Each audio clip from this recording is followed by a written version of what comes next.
I often close my eyes and drift off to where time stands still and it feels as if I'm floating on cloud nine. In this place, there are no burdens of the world to trouble me, no. I become one with the rhythm, caught by the spirit, in love with the beat, yeah, yeah. I start dancing to the rhythm of my own drum,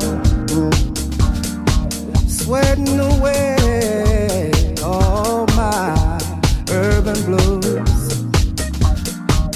And in that instant moment, the fast pace of the rat race is left behind.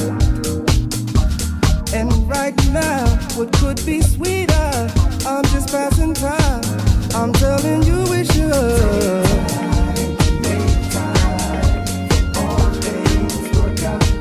I'm telling you that it's my time.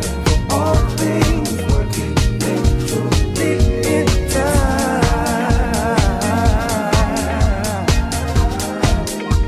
So relax your mind.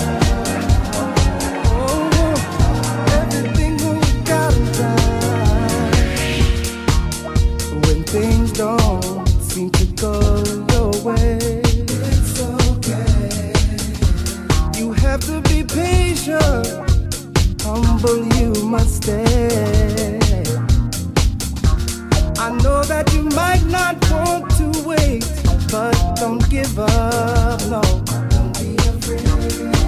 Find the energy inside to stand up, 'cause you can't have adversity. Overcome your fears with faith and you will see. You can stand up on your own 2 feet if you just believe. Oh, just believe. Hold on and make sure that we all things work out perfect. I'm telling you that your time is my time. All things work eventually in time. Oh, you must know. Relax your mind. Relax your mind. Oh, oh. Take time just to make time. All things, they work out so perfectly. Your time is my time. All things work eventually in time. Just relax, enjoy the rhythm. Relax your mind.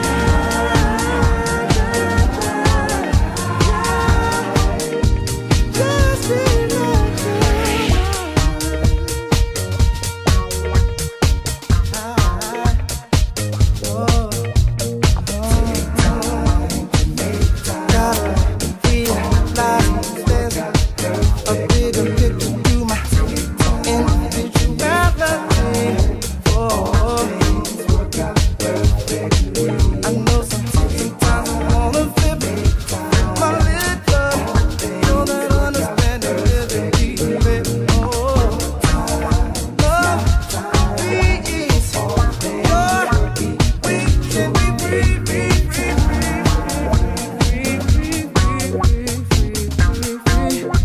If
Brighter Light Podcast. This is Anthos, and I got a very good special guest with me tonight.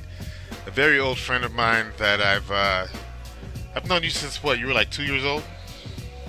Yeah, we were both like really little. No, I kids. was not. I mean, yes, but we were both. Yeah, you're right. We were both very, very little. Yeah. But I think I was like 6 at the time, 6.5, Yeah. and you were still in a car seat. Yeah, our moms were best friends. Ladies and gentlemen, this is a very good friend of mine. His name is Roman. Can I call you Roman? You can call me Roman. I can call you Roman. Okay. That's right. Our moms were the best of fucking friends, huh? Yeah. They sure were. That is awesome. Yeah. They even They played put some up stuff. with each other's nuances and whatnot. Like nothing, right? I remember my mom. I'm so mad at Evelyn. My mom too. This is what Nancy said to me. But they were never like the kind of friends that could not continue to talk to each other, though. Exactly. Oh, that's a beautiful thing, man. It is. That was like damn near 40 years ago. Wow. That's crazy. And they were the best of friends there all of our lives, pretty much, right? Mhm. And then my mom passed away in 2013. And you were the one who had to break the news to her. Yeah, unfortunately. Yeah, I remember the text that you sent me. You sent me something to the extent of, I told my mom, and that was a very bad experience or something like that. Yeah, she did not take that well. And then we lost your mom. Has it been 2 years already? It was May of 2016, so 2016, little over a year. so year and a half. yeah. Yeah, that was They heartbreaking. both died from cancer too. I know, and they both didn't have to. My mom kept putting Either off one of her them- treatment. And, Both of them could be still here right now. Wouldn't you say yeah, that, Roman? my mom kept putting off her treatment and think, oh, it'll get better, that kind of thing. My mom was doing the same thing. Yeah. And for her, it was like a second. I just need another opinion, and she'd get the right opinion, and she needed another one, and just Yeah. until she died. Exactly. And it was too late. And you know, as influential as the elders are in the kingdom hall, you know, I can't help but to wonder where were they during those times to you know, use their privilege to kind of put them in check or whatever. But anyways, anyways. But anyway, our mom's died and it was tragic. But Anyway. anyways, the fuck. I know. So this is a special Brighter Light podcast, and it's special not only because Roman is on here with me, but this is a Saturday night Brighter Light podcast. I've never recorded on a Saturday night at 10:30 at night. So, having said that, I'm a little intoxicated over here. I've had a couple myself, and I have a low tolerance. You got a couple too. Yes. Nice.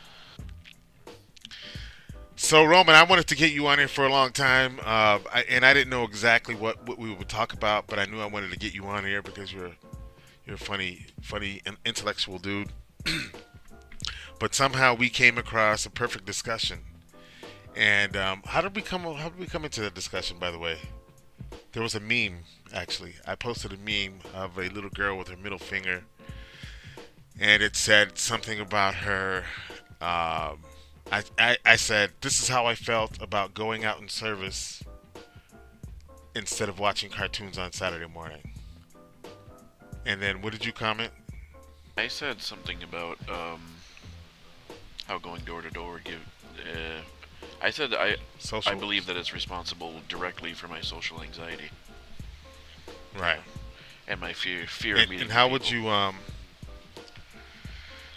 in what kind of situations, like if you can think offhand, the ideal situation where that could express what you were just saying? Like having to talk in front of a Like having to be on a podcast and my friend is asking me some deep dark questions. yeah. This is just like giving a talk, you son of a bitch. Oh, I'm having these flashbacks. Oh, God. Brother Rogers is gonna grade me on this. Oh, my God. So for people who are not witnesses, expound upon what you were just talking about right there. We would, even children would have to give talks in front of the congregation, and that was just the worst experience. Like, We'd have to give talks like we were the pastor. basically, we would have to preach to the congregation as a child, which is ridiculous when you think about it. And Totally you have ridiculous. to write it and send it. It was only 5 minutes long, but it was the longest 5 minutes of your life. Oh, man, it felt like a good 90 minutes, right? A little off subject, the funniest thing, Roman, when I was like 11, and when I was 11, you and I, obviously we weren't in the same congregation anymore. We were in the same congregation for just a couple of years, I think. But this other congregation that I was in when I was 11, I had a talk that I had to give, and the person who was my best friend at the time, who's even more shy than we are, and not public speakers like us. Mine was in the number 2 school, which meant that it was in the library. All congregations had that, right? As far as I know, yeah.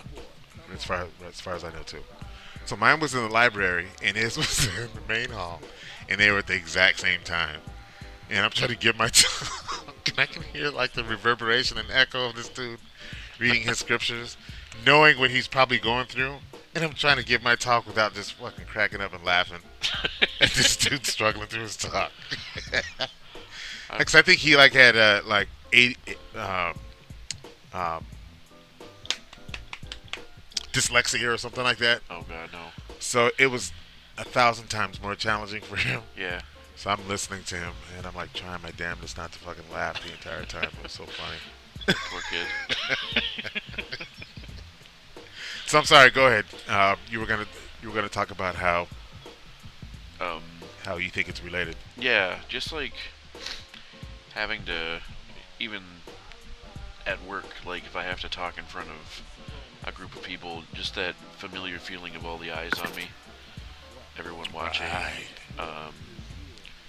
And like if I am gonna go to a social gathering and I have to meet people I don't know, it Put on that. it reminds social me of the place. feeling of having to knock on the door of a stranger and try to tell them about Jehovah and Jesus when that was the last thing I wanted to do.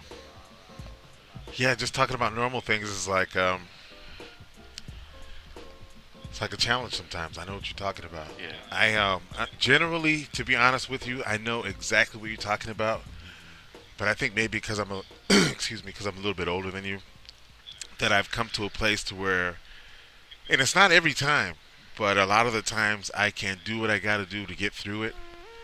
And most times it's not organic. It's a situation of having to get through it. Yeah. And I can pull it off. People don't know it. But I can very easily, stand in the background and not say nothing the whole conversation and still enjoy it while they think I'm some weird person. I'm 40 years old and I'm still, I think it was like 5 years ago where I finally came to the conclusion that it was all bullshit. Like it lasted into my middle 30s. Right. Yeah. That's the same for me too. It was about not quite 5 years ago, maybe almost 4 or something. Yeah. But you seem to have done all right though. Like if people don't know you, like to see where your life has taken you since then. Yeah. You have a beautiful kid and a beautiful baby mama. you did all right Yeah. with it, man. She's. How'd that I don't happen? know. I really don't know. Sure, her and I are good friends now. We're not like together. It's been years. Yeah, I've But seen yeah, that no, on Facebook. we're good friends, and it's good for Joey, my son. So Right. yeah, no, it's I have a pretty good stable job, and Right. And so is that how you figured out a good way to meet people and not have to deal with your social anxiety? yeah, like at work, I had like there's different types of like if I am at work and I meet someone through work, it feels like more like a rote, like something I am I have to do, so I'm not as nervous. But if I go to go into a situation like a party where it's specifically social, that has a whole different connotation to me. That feels makes me more So scared. are you that dude standing in the corner clutching your cocktail Pretty much, with yeah. your phone out? Oh, let's find some memes.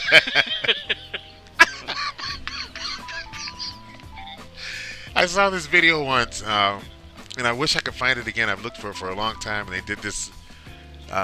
It's this whole hidden camera thing of people in weird situations, and it always went to them taking out their phone. All of a sudden, they want to fucking scroll. Oh, I got an email.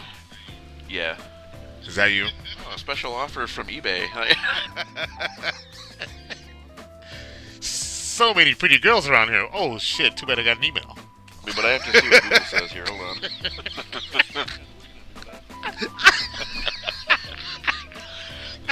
Ugh. I know, man. I know. I've been there, and I still go there. Again, some days are better than others, to where I can step up to the plate a lot easier. Because I don't know if you knew, Roman, because maybe because I was older than you probably didn't get to notice it. But man, I've always been a socially awkward person. I was the kind of kid, you know, my mom introduced me to someone somewhere. Oh yeah, this is my son Anthony. No, I'm sorry. Oh, this is my son. And they'd be like, oh hi, what's your name? With sticking their hand out, I'd be like, Anthony. Huh? Anthony. I'm sorry I didn't hear you. And I have to say like 4 or 5 times before they can get my name, because I was so shy. But I think instead of getting better with that, I think having to talk to people at doors, like how you mentioned, and do those talks only made it worse. And I was just gonna say, not only Really? I'm sorry, go ahead. giving the talks and going door to door, but one thing that really still bothers me is being like the only kid who didn't have a Christmas or a birthday. And then if I like a few times I did happen to have another witness kid in my class, I had to pretend that, you know, everything was like, oh yeah, we can't do that. And what'd you get, Roman? I got some walkie-talkies. Oh my gosh. Got an Atari. Christmas morning was just another day. Some really, yeah. Yeah. And we learn to get used to that stuff is the craziest part. Horrible part. Halloween, we would hide in the back of the house with the lights off. That's right. Exactly. Just like the people do when we do that to knock us. on their doors for field service. We're the weirdos in the costume. That's our night. That was our night. Right? Turn off- Turn off the lights. It's Halloween. Turn off the lights. Turn off the lights, it's the witnesses. Right. That's so horrible. So I wanted to touch upon something that's really funny, is the fact that when I came back to being a witness and became all hardcore with it, and then you guys wound up renting at the apartment that I managed, and then we wound up studying the Bible together. Your mom had me study with you, man. I didn't blame you or wasn't mad at you. It was like torture. Like I couldn't stand talking about that shit. Of course. And I knew it was torture too. But in the back of my mind, I was like, you know, this is the stuff that he needs to get through. He needs this information for school and his everyday life. It was, but it was visibly grueling for you. Like you clearly did not want to be there, as it is with any kid, I'm sure, who's a witness. But one of my funniest stories during that time, because when I look back at it as I was a pain in your ass during that time, and I would like call you out on shit left and right. Did you look at it like that? Is that your memory too? I never blamed you or was mad at you for anything. It was just more like, dude, why'd you have to bring that up? You didn't feel like I busted your balls too much because we were studying? No, I didn't like doing it, but not really, no. Well, my best story that I have is this one time you came home, and before you went to your house, You came by my apartment and you reeked of cigarettes so fucking bad. And I'm like, dude, where were you? You're like, oh, I was with Ulysses and his mom. Ulysses was your best friend at the time, right? I was with Ulysses and his mom when we went to some restaurant, whatever. I'm like, dude, why do you smell like cigarettes like that? And you're like, oh, yeah, Ulysses' mom's friend came with us, and she was smoking cigarettes in the car. I'm like, dude, there ain't no way in the... And I remember what you were wearing, too, dude. You had on, like, some flannel or some shit. And, like, there ain't no way in the world this woman had this other person in her car that was fucking blowing cigarette smoke on you guys to the point where you stink like smokes like this. Do you remember that? Vaguely, but yeah, it sounds familiar. God, how could you forget that? Because I wanted to ask you next, what were you really doing, but you don't remember what it was. You were probably trying cigarettes. I was probably smoking weed and smoking a cigarette afterward to cover the smell up, which makes it even worse. I mean, because that's all I did with Ulysses. We would smoke pot constantly. Are you kidding me? Back then? Yeah. when you lived in the same building as me? Let me think. I know for sure when I moved out into that other place on Oxnard Street, we did, but I'm trying to. Yeah, I'm trying to. I don't think it went back that far.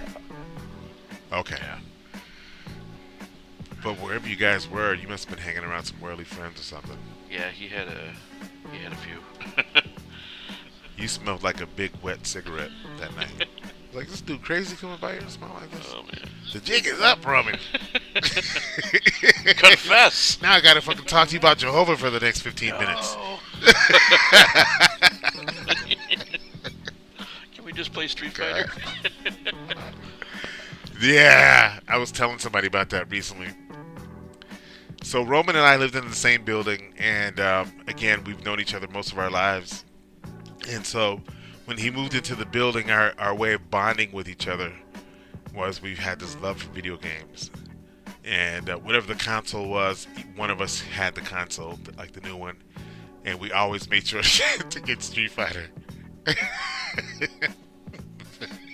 We'll play that shit for hours. You almost never came to my place. It was like 2 doors down, but I always went to your house. I think with my mom made it more difficult. Yeah, however she was feeling that day. No, it's better if you two go over there. Your mom, the smallest and unusual things used to be a big deal there. It was so funny. Oh, Roman. So she once had a talk with me. I don't know if you knew about it. You were at school, and I don't know how the subject came up, but we had a talk about she was concerned. We were talking about you taking driver's ed, I think is what it was. Did she give you a hard time about taking driver's ed? That's another thing. It's like you're opening a freaking can of worms here. No, that's one of the... I didn't... You want to hear something? How my parents made me feel about driving? I didn't get my driver's license until I was 32 years old. I'm gonna have to go out on a limb and say it had to do with your mom stressing over something. That's not much of a limb. It's like a twig. No, It was always, well, Roman, you don't need to drive. Me and your dad will drive you somewhere, and then those worldly friends, I suppose, can drive you places. And then she made me just generally stressing out about it, talking me out of it. I never felt the need to do it because they told me it was. So I finally after I moved to Minnesota, I had this girlfriend, and she was finally like, right. Why don't you drive? And I told her, and she's like, this is fucking ridiculous. I'm teaching you how to drive. So that's like the one thing I credit this girl with. Exactly. I'm fucking 32, 33 years old. What is more emasculating than your girlfriend teaching you how to drive? So anyway, she's standing outside my door, and remember Tony? Yeah. So for the listeners, Tony was this guy that was a friend of mine that went to my congregation, and he was one of those. Remember the righteous over much scripture? That was Tony. Like, you couldn't talk about or do or say anything without him finding a way to make you feel uncomfortable. Remember we couldn't play Myst? Like your mind's. Yeah, what do you That's say about short for Myst? So what was Myst? First It of was all, for people who don't know. It was really awesome at the time mystery game where you like solve puzzles and stuff in this world. Yeah. You're in some world, yeah. And it's spelled MYST. Right. And then we were. Did he work at Egghead Software? He was at this computer. He worked Yeah, at and Egghead then Software. I remember we were there, and he's like, you know, guys. Egghead Software, a bunch of witnesses worked there. You remember that? Like the whole staff was witnesses. You know, guys. You know that I found out that Myst is actually short for mystical, so that's probably not appropriate. And I was like, I remember thinking to myself, are you fucking kidding me? He was not kidding you. He was like that about everything. Like,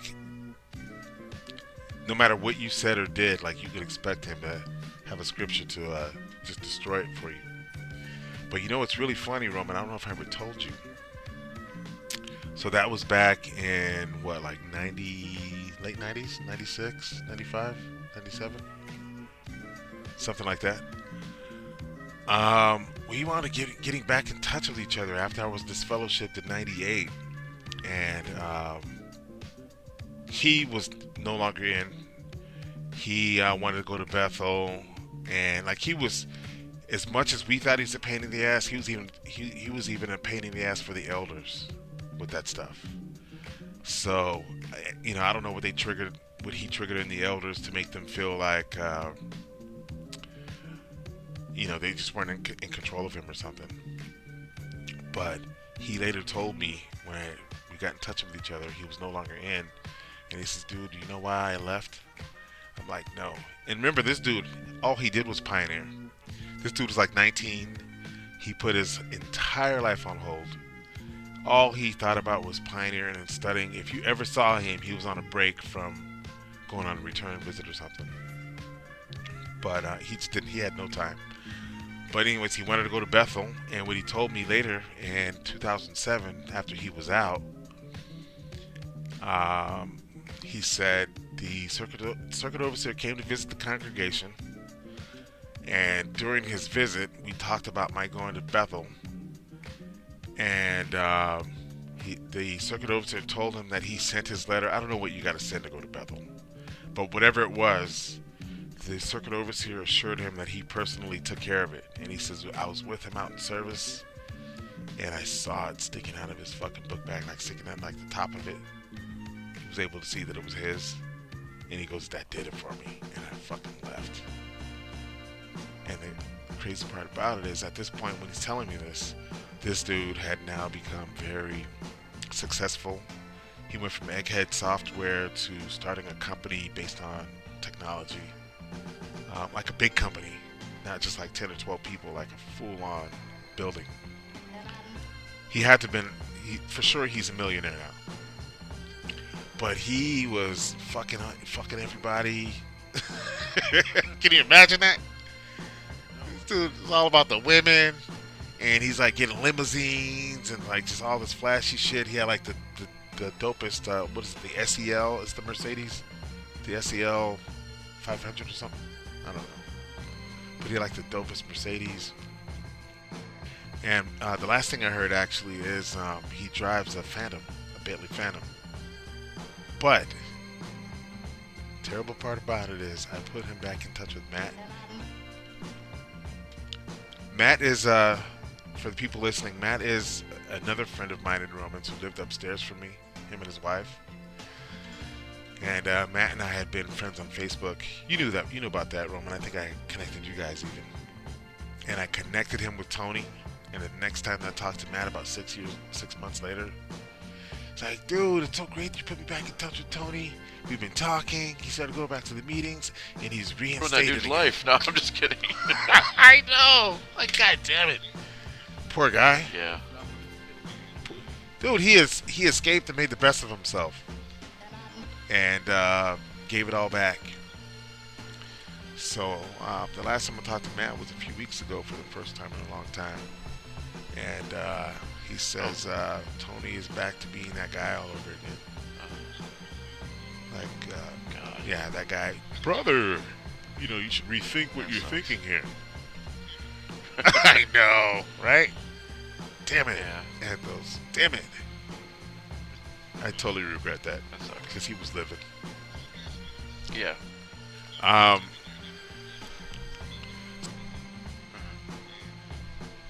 I remember going out in service with you.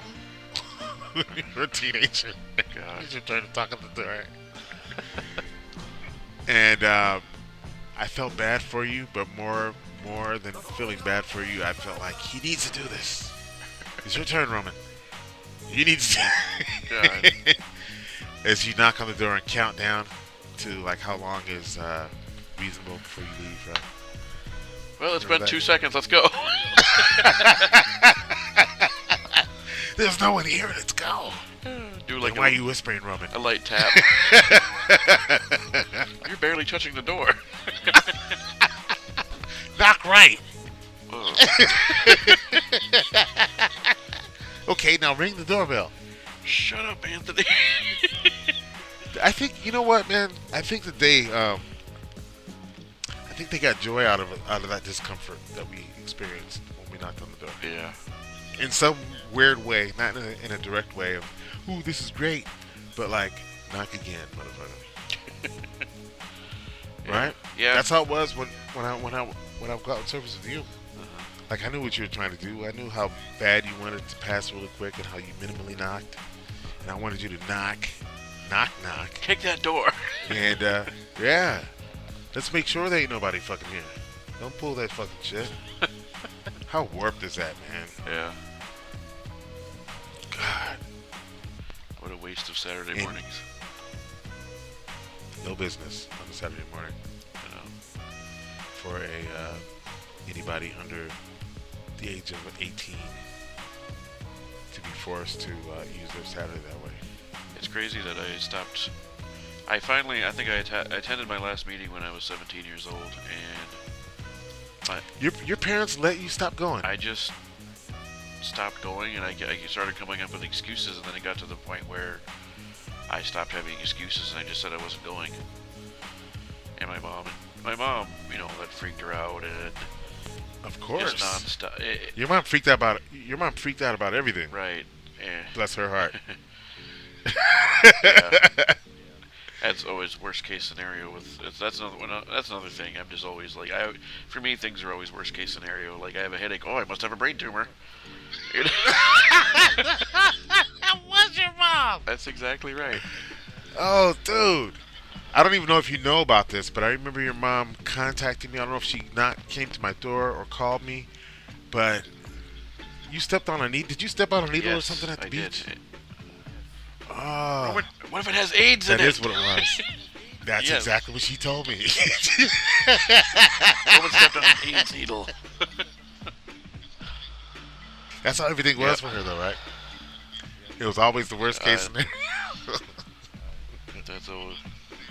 And my mom was the same way, and it's so crazy that they could be that way, and that it wouldn't be something that would save their lives. Yeah, you'd think. Oh, I would think you would think with being that way, they would have, you know, gotten help for their. Yeah, that would have illness made right them away. nip it in the bud, right? Anyway, you never talked about it. Yeah. I never talked about this on the podcast before. I've always mentioned that my mom has passed away, but nobody knows. They don't know the details of it, and I'm going to tell them right now. The details were my mom. Excuse me. My mom, from day one of finding out that something was going on, the early detection times, she wasted it on wanting to get a second opinion. Oh, because once they cut you, it's cancer in there. You know, everybody knows that it spreads. So she get the second opinion, and they'd say the same thing. We need to do this. No, before you cut me, I got to get another opinion. And she kept doing that all the way through to the end. Was that the same case with your mom? If you don't My mind me mom, asking. I remember I was at work. My parents actually. I called my parents on my lunch break at work. And then my dad told me my mom was on the phone too. And I was pretty upset, so I went home from work. You know, my boss let me leave. but So up until they my told mom you had actually found out a couple weeks before, but they didn't tell me until then. for Yeah. her first time? And then Oh wow. she they recommended chemo and whatever, right away, but she wanted to try like Right. natural herbal remedies and stuff that wouldn't be as complicated. Of course. The easy shit that everybody Yeah, hopes would work. exactly. And That doesn't work. I never really spoke up my opinion, but I was always thought that was stupid and just do whatever they think you need to do to get better. Right. And then she put it off, and then like she wouldn't mention it for a long time, and then she would bring it up again, like, oh, I've been Casually, having a lot huh? of pain, so I'm like, oh my God, you go to the doctor. Right. As she'd spoken Yeah, to it was- casually, I'm sure. It was more of like, or she would make my dad tell me, and my dad would be like, ah. You know my dad. Yeah. So let's explain your dad for My dad's for the very, listeners. my dad's a very quiet man, and but he always, did what my mom wanted, and it was always like, yeah. He did. Okay, Nancy. Your mom had the perfect. She had the perfect husband for her personality, because your mom was kind of very. Dominating or dominant? How? Not really. No, Like, I my wouldn't dad's say she was passive. dominant. Not at all. Yeah, well, Yeah, my she was dad's very passive passive. too, but in a different And way. your dad was even right. So she was able to be dominant when she needed. Right. How's he doing these days, anyways? Your mom passed away a year and a half ago, and I know she was everything when it came to his world. Yeah, he lives alone. He has a cat, and I've called him almost every day since my mom died. Yeah, I've only missed a couple Oh, days, nice, but man. I called my parents maybe once or twice a week. But me and my parents Okay. actually got along way better after I moved away from California. Yeah, Really? like at first my parents, especially my mom, like my mom would try to still preach to me and talk about Jehovah, but then I remember one day Right. when I was living in the Twin Cities, I had this apartment, and I had just had enough, and I said, it's one of those things where I just listened to what she had to say and changed the subject, and I never brought it up. But there was one day I was just like, I couldn't take it anymore, and I said, I think I said something along the lines of, I appreciate what you're trying to say, but please don't bring up witness stuff to me anymore unless I bring it up to you Really? first. And Really? there was a long, uncomfortable silence, and then she said, okay, if that's what you want. And then, like, What? I guess we didn't talk for like a week, and then I talked to my parents, and from then on, they didn't bring it up. Like, they would say stuff like, oh, we're going to the meeting, or we went out in service, but they never tried to get me to do it ever again. Yeah. Wow. I'm actually surprised I did that still. I'm surprised you did it too. I was about to say that Yeah, next. that is something I could never picture God. myself doing, but I had to do it because I knew it would be that way for the rest of my life. Roman, are you going to go to the meeting? then No! I'm 60 years old. Ever since I left when I was 16, I told you. You're 95. You have something else to worry about. Oh, God. That's awesome. And they respected that too, huh? Yeah. Like, there's one thing I regret. Like, I remember 3-4 years ago, I was talking to my dad was asleep, and I was talking to my mom on the phone, and she was like super emotional or something. I was on my way home from work. This is when I worked like 45 minutes away from home, so I had a long drive. And I would talk to my mom most nights on the way home, and there's this one night she was like, do you regret being raised as a Jehovah's Witness? And What? yeah, and I lied to her, and I said no. I wanted so bad to say yes. Right. I wanted to say yes. It's horrible, and it hasn't ruined my life, but it made me, regret my childhood. Like, Right. and to this You weren't day, ready for that question. I wasn't prepared, right? If I had more time, or known that, if I had known the last time I was talking to my mom would be the last time, I would have said something. But, I also wouldn't want my mom to die, like, feeling that she ruined my life either, so. Right. Exactly. Right. Good. But yeah, no, Wow, Roman. I feel bad Huh? that I lied to her about that, but I didn't want to upset her. That's a good lie to tell, man, if you ask me. Yeah. I think on her way out, yeah, I think that was a good decision. Yeah. She wasn't as sick then, but she was getting sicker, and I don't know. I wasn't Yeah. prepared for that question out of the blue on my way home from work. And you know what? Being that it was cancer, she didn't need another reason to have stress in her life. Exactly. Oh yeah. Wow, all of a sudden I'm being flushed with these memories when it comes to our moms, and I remember a time that you contacted me, and you know what? I don't even remember what year it was. I have an idea. It was somewhere in the mid 2006, 7, 8, or something like that. Yeah. And I had not heard from you in forever, and you sent me a text saying, "My mom wants you to call your mom. It's an emergency." And I'm like, "What?" And you're like, "She said she said she's dying. Your mom told you to tell me that." Oh. And my parents weren't allowed to talk to you because you were disfellowshipped. Yep. But your mom did, though. Did you know that? I think vaguely. When I moved away, and you guys lived on Oxnard, I don't know why I went by your place, but you were at school. But for some reason, me and my mom went by your place, and your mom was cool with me. Like, she didn't act Yeah. weird, like, the natural thing to Yeah. do. She was perfectly cool with me. Which only spoke to the fact that I always thought your mom thought of me as like another son or Yeah. something. Just like how she probably wouldn't be able to not talk to you. I don't think she was okay to not Right. talk to me. But of course, she kept it, on the level that's. I won't sit down and give you a sandwich because it means we'll eat together. I can't break bread with you, but We can't eat together. But I'll say, "Hey, how you doing?" and make sure that you're okay. And I think I talked to her a couple more times after that somehow on the phone, and I'm sure it was related to my mom. But yeah, Nancy was always cool like that. I don't remember the last time I talked to your dad though, because he was never the person on the phone in the Digby household.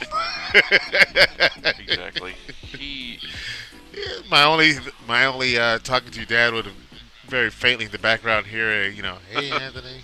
Oh, and John says hello. say hello, John. Did you know that when you were a baby, during that time when I stayed at you guys, did I mention that earlier? That I stayed with you guys when I was like 6? I didn't bring it up.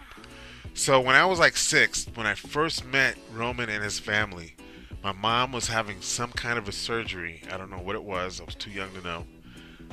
So me and my 2 older brothers had to go somewhere while she was admitted to the hospital for, I think it was like a week or something. In my kid years, it felt like a week, but it probably was maybe 3 or 4 days. So families in the Kingdom Hall each took one of us for during that time. And so I stayed over at your house, Roman.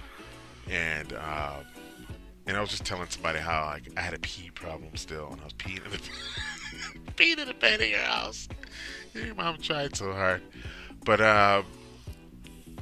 damn, where am I going with At my this? house. Yeah. I think we're talking about your dad. So your mom, and I imagine they were probably in their 30s. They were early to mid 30s at the time, Yeah. which seems so old to me, being like 6.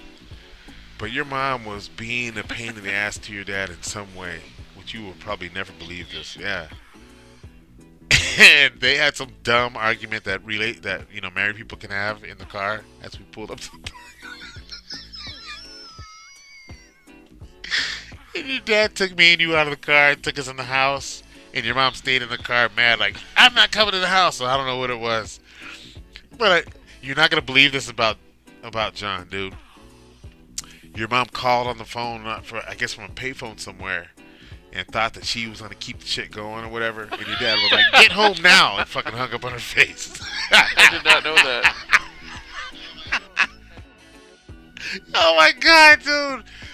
And for me as a kid, I was terrified because it's aggressive talk as a kid. You see two adults talking aggressively to each other. But as I got older, I realized that was that moment he got pushed into that fucking corner. And the reason that I'm telling the story is for the listeners. That was so not like your dad, right? Get home now, click. That's the most demanding I think I've ever heard of my dad being. Yeah, probably. Are you serious? That was it? That's I hilarious. can't believe she took the car and drove to a payphone. No. She didn't. She stayed in the car. He was driving. And when he got out of the car, he was like sick of listening to the bullshit. And he took me and you out of the car and went in the house. And she stayed in the passenger seat.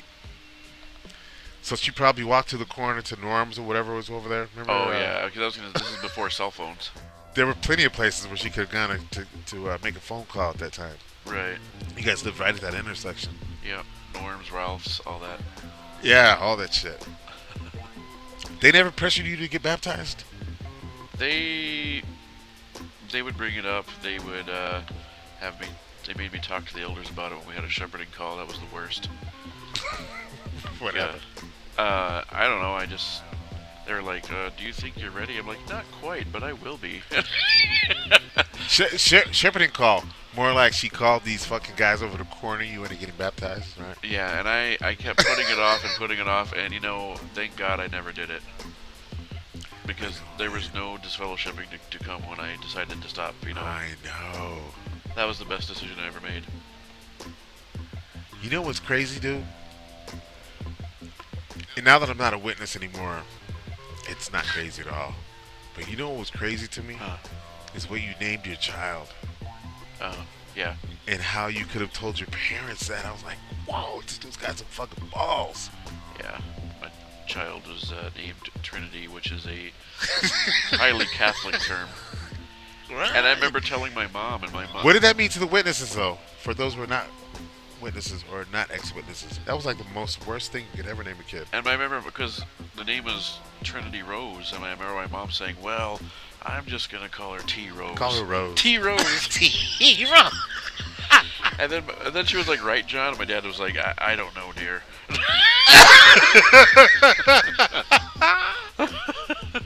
Oh my god. Oh, Dad. So was that like an act of middle finger to the society or to the cult?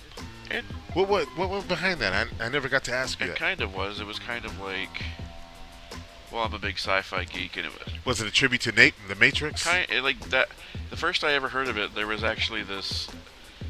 When my ex-wife was pregnant, we were trying to think of names, and we were watching MTV, and there was this girl on there, and her name, she was like a teenager, and her name was Trinity, and I was like, hey, that's a cool name. And then I had like a Matrix poster in my house with Neo and Trinity and Morpheus on it, and then I was like, oh, and that's also like a Catholic term, that'd be awesome.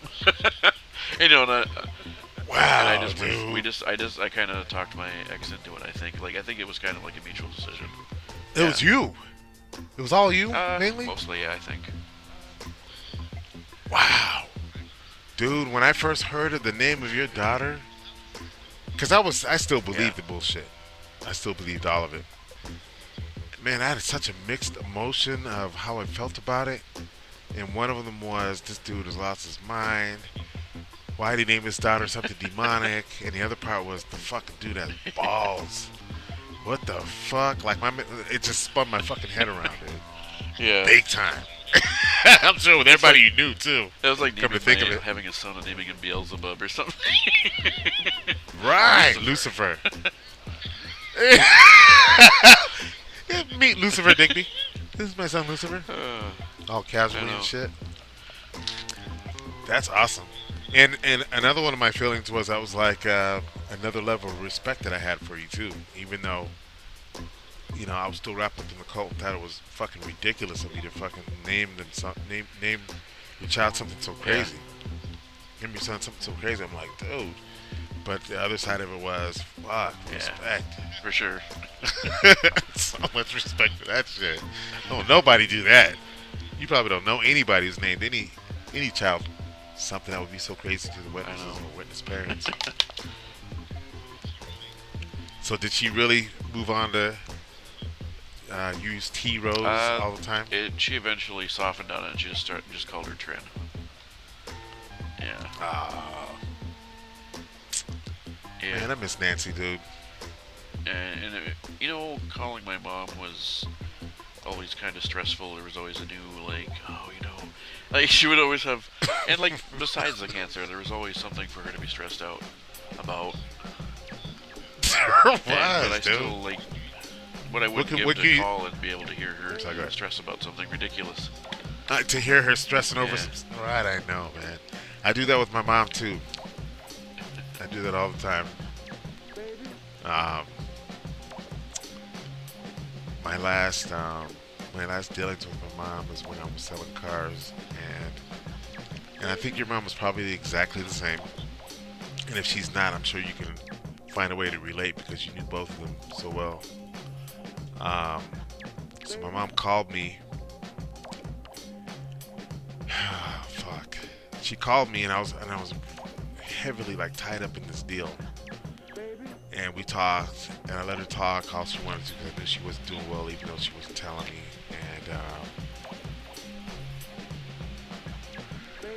And I had to move the conversation towards the fact that I was busy and that I'd have to call her back another time, which was that, the figure of speech, I'll call you back or whatever. Yeah. Without a set time. And she said whatever she wanted to say still, until I had to tell her again, I really gotta go, I'll call you back. And so I went back to whatever I was doing, and within 30 seconds she called me again. Oh, I want to tell you something else. And it was something that was not important at all. Like, Bob, I told you I gotta go. And Roman, that was the last time I ever talked to her. Oh. And that fucking breaks my heart every fucking day, man. Not every day, but I mean every time I think about it. Yeah. Every time I think about it, it breaks my heart. And I just wish that... Because I talked to my older brother, Lavelle, and Lavelle was like... Cause I talked to him about it and let him know how it felt. And he's like, yeah. He goes, I know. He's like... and he was the most tolerant out of me and my two brothers. He said every time she would do that to me, I would just take the phone and put it away from my ear and let her know. Come on, God damn it, why did I know that shit? God, my conscience would be so easy right now if I knew about that. He said, no, put it back to my ear. Finish the conversation with it. God. I remember frequently rolling my eyes when my mom would just... I remember frequently rolling my eyes when my mom would be... Right, of course. Yeah. Of course. But could you imagine thinking of what Lavelle was doing? Taking the phone away from his ear for a moment? And going about his business? Because your mom, just like my mom, would have just kept rambling without even noticing. And I know, and you brought up your mom calling you back. My mom, God, I think even a few months before she died, I would be on the phone with my mom and dad. It was always my mom and my dad. I would call, and then they would put... and your mom made your dad be part of that call. They would put me on speakerphone, and then my mom would talk for 10 minutes straight, and then she'd be like, John, say something to your son. And be like, hi. Hi, hello. Roman. How are you? And then she's like, why didn't you say anything? He's like, because I don't know what to say. Oh, God. She knew it, too. She knew it. Yes. I got to talk about the time mentioned in one of the first Brighter Light podcast episodes. Okay. And I talked about my friend who I stayed with when he was a baby. God, Roman, I'm pretty drunk right now. But this is a special Saturday night. Brighter Light podcast. Saturday. Brighter Light Podcast XL. Podcast Extreme. But I've known you so long that I remember going to the meetings with you guys, and you were in your car seat, full on baby. You didn't talk yet, and you probably know what I'm about to say. It's me trying to get you to say truck. Say truck, Roman. Fuck. Oh my God. Man, you had no idea, dude. I would keep say it again, Roman. Fuck. I'll be like, Anthony, don't do that. And I'd be just there giggling and shit. I was trying to get him to say truck, Nancy. Fuck. I knew it was up. I knew how to take truck all that time. In fact, I remember this. No. Dude, that would be hilarious. I know. I was just fucking with you guys. Oh man. All right, man. Going into this, remember you said you thought you felt a little anxiety and nervous. I did. Yes. Remember I told you everybody feels it. Yep. And I said it'd go away in like 5 minutes. Did it go away in 5 minutes? Uh huh. Nothing. Huh? No. It's felt just like a phone conversation. Exactly. Yeah. Which we never have. Right. God, the last time we really hung out was the time you came to California and we took the top down and drove everywhere. Yeah, we went up to the X-Men mansion up in the hills. Remember that? Yes, that's right, X-Men Academy. Yeah. And we went to Pink's Hot Dogs and we got all high, which was really weird for me because the last time the team before that was when you were a teenager and there was no getting high or anything. Yeah, that was like 2007. That was the last time I was out there. Yes. And I remember the day was perfect Yeah. too. The weather was amazing. Yep. And we drove all down Ventura Boulevard and Hollywood and all that other shit. I It was awesome. to do that again sometime. Definitely. All right, brother. I'm going to wrap this up. All right, it's been good. And thank you guys all for listening. And we will see you next time with episode 22. And we're out.